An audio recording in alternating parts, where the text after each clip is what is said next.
Welcome back, YouTubers. This is going to be a review of Robot Sprits figure 315, the Efreet from the Blue Destiny side series. Now, this mobile suit is a very niche suit. I'm actually shocked they even made something about this one. But they did do the other Blue Destiny units, and it would be kind of odd if they didn't. So, what's special about this unit? Well, the Efreet is kind of a one-off unit.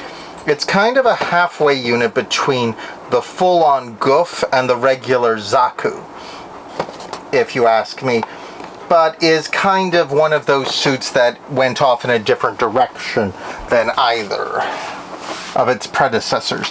As you see, it's got a lot of elements from the Zaku, mono eye, shoulder spikes, and the legs, but it has more options, as these 6-barrel missile launcher pods on each leg, plus an additional 2 missile launchers on each arm.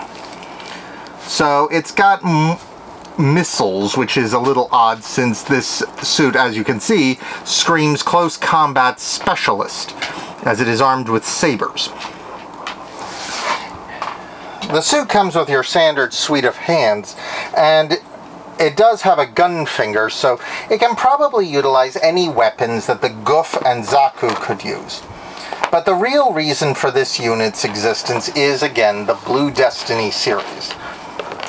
Also, it has these 2 little hooks that you can attach either here or here to store the swords. Now, the Blue Destiny series revolves around a system called the Exam.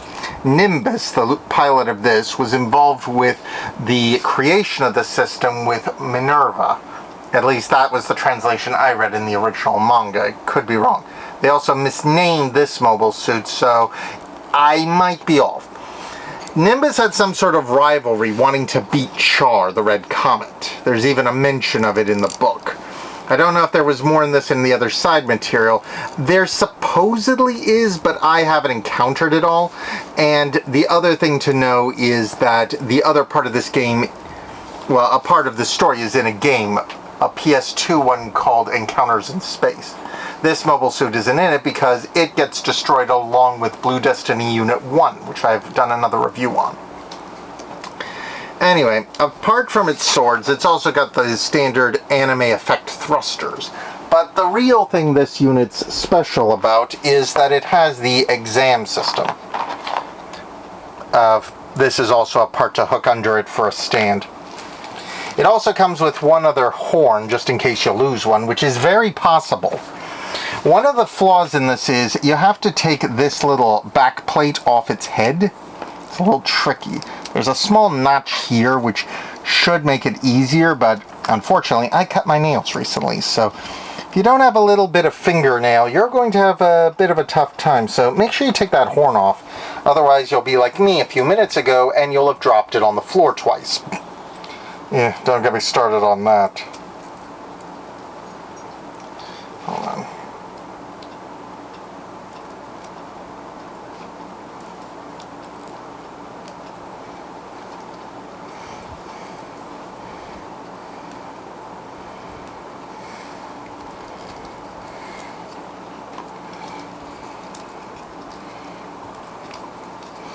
There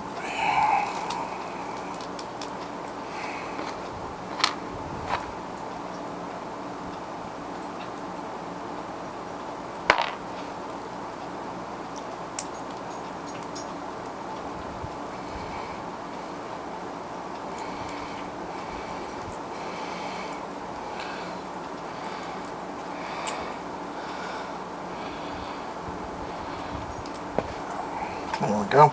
I had to use a pair of tweezers to lever it off.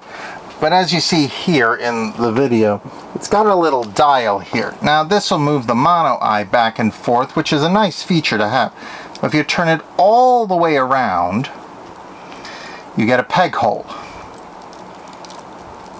This peg hole is for this little red dot effect part, which plugs into it. Tricky to get it in there. You have to have it lined up dead center or it won't fit properly. And the thing twists a little, so it's a little tricky to do. kind of wish this visor came off. It'd make it a touch easier to put on, but there we go. See?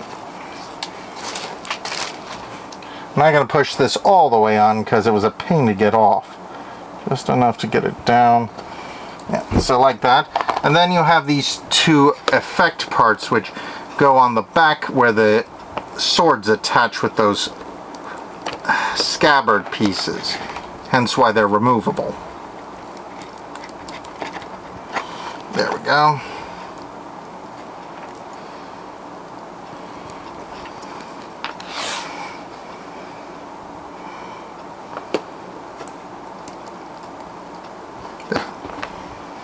And there we go. There's the Efreet in its exam mode. Now, while I do like this suit a lot, it does have some flaws in it. But these are more because they're following the comics exactly, though they could have done better. For example, the joint here, because of this, the swords don't fit properly into their hands when you turn them up like this. You've got to hold them kind of like this, which limits your mobility in this form. It is a cool design, I won't knock it there, but like I said, there are some minor design flaws, but this is probably left over from the manga, not from anything to do with the design of the suit overall otherwise. This could have been cut down, or maybe make this part move around while keeping the elbow joint where it was. All in all, it's a pretty good figure. If you're a fan of the Blue Destiny storyline like I am, this is a must-get, because this suit is kind of cool. Also, I believe that there was a version of this suit used in the recent Gundam Battle Operation Code Fairies, but I could be wrong about that. Anyway, aside from the red and blue thruster effects, there's not much else to this figure, and I'll leave it at that for now. So please like, subscribe, comment below, and share this video, and I'll see you all on the next one. Ciao!